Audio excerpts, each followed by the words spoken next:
Last day ng February 2024. Maulan na naman. Pero kahit maulan, sana bukas yung yung parlor. Papakulot talaga itong dalawa. Dito ang area ng pagpapakulutan ng kambal. Yan, umiikot na yan. Mga sexy pictures. Dito maliit ang building pero okay ang loob niyan. Parlor sa probinsya.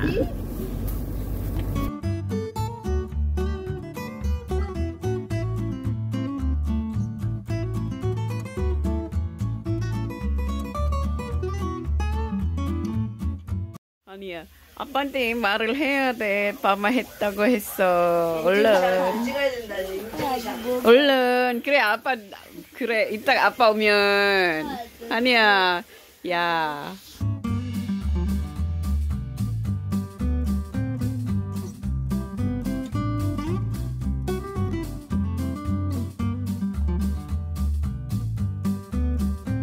좋지?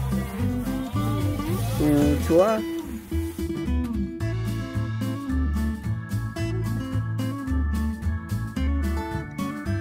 Who's Han?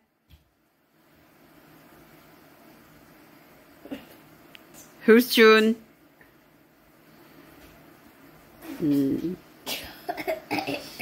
Jun or Han? 똑바로 해야 돼, 다리까지. 뭐야? Okay. Hindi na siguro mag-snow ito. Malamig pa naman. Nilabas ko ang ating sayote. Okay naman yung mga ibang pananim. Pagkatapos ng snow kahapon, 2 days pala. 2 days snow dito sa amin sa Chulanamdo, Pumuan. Okay pa naman to. Parang lalong yumabong yung halaman at ang tulips natin dyan. Medyo ayusin pa natin yan. Kaya lang malamig-lamig pa rin. Hindi kaya ng lola yung balyena. Yan ang green. Sumisibol na rin ang 1,000 flowers ang tawag ba dito? Nakalimutan ko na sa English at saka scientific name at Korean na yung pangalan. Basta parang narinig ko sa atin 1,000 flowers yata yan. Ang sayote natin yan. Nilagyan ko siya ng ganito, ng palay para mainit kasi malamig pa. Nasa loob yan kaso ngayon nilabas natin. Kinumutan ko rin ito. Medyo lumalabas pa rin yung nag-sprout yung sayote doon. Dalawa doon, dalawa din dito. Bali, 4 na seedlings ng sayote. Ewan natin kung mabubuhay. Kasi, ayun yung, eto, dito lang. Tinanim ng kambal dito. Ito na, buhay pa naman ang spring onions na to. Hoping magsusurvive na ang sayote natin sa lamig na to. 1 ang pinakamababang temperature dito. Pag tumaas siya, 8 degrees Celsius. Try natin kung kakayanin ang lamig na yan. Pero kukumutan natin yan mamayang gabi para hindi naman masyadong lamigin. Kumutan ng cellophane. Paso? 우리가 싫어하는 과자도 있어. 응? 그 뭐야? 싫어하는 거 꺼내. 싫어하는 거 꺼내? 야, 감사하지. 내가 좋아하는 거야. 이한준, 받으면 감사하세요. 감사했어? 한준? 한준, did you say thank you? Did you say thank you? No, who gave you this one? Who gave you this one? Did you say thank you to them? Yes or no? Yes. What is that, Han? 근데 이거 읽고 여기 쓰고 읽고 여기 색칠하고 읽고 여기 색칠하고 해. 그렇게 해야 돼? 그래야지 다녀오니까 나기 Sunday school sila.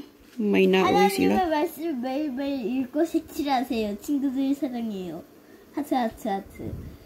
3월 30일에 시상합니다. 시상합니다가 무슨 뜻이야? 아빠한테 오면 아빠한테 물어보자. 엄마도 모르는데. 시상하세요가 무슨 시상하세요? 뜻이지? 이따가 사전에서 찾아보자. 사전? 사전 있어 봐야 돼. 없으면? 사전 있어. 다 모르는 말은 아빠한테 물어보고 아빠 없으면 사전 있어 봐야 돼. Regalo nila sa Sunday School. Ganito ang Sunday School ng South Korea. Depende sa simbahan na pinupuntahan. May mga regalo.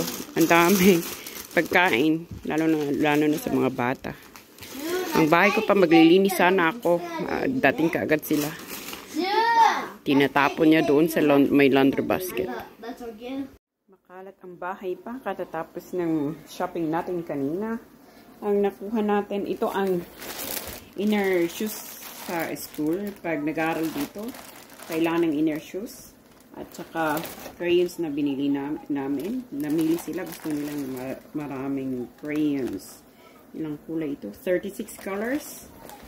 Tapos, ito mga ano yan. Kailangan ang nail pen. Nail pen ang tawag nila dito. Pencil pen sa atin. Ang pencil nila, ang gusto nihan, yung walang paarte-arte, plain lang. At saka, transparent tape. Ito ang gusto. At meron pa ba yung iba? Nandun sa ibang bag pa. At ang pinaka-importante, ito, ang alinjang ang nakalagay dito. Pag yung mga notice, isusulat nila dito. Yan ang pinakaunaw ng padala sa kanila pag grade 1. Pag sa yung maibang notebook, antayin nila kung anong sasabihin ng advisor ng teacher pag katapos ng first day in school. Bago gumawa ng laruan, mga gawain sa loob ng bahay, kumutan muna natin ang ating sayote para hindi mamatay. Sayang din to kasi mahal dito. Ang 1 kilo lang dito is 30,000 won. Parang 1,000 or 2,000 pesos. Parang ang tama. Pag 10,000 is equivalent to 400. Sandali. Ranging 1 kilo, 1,000, around 1,200 plus or 200. Depende sa exchange rate. Ang sayote dito.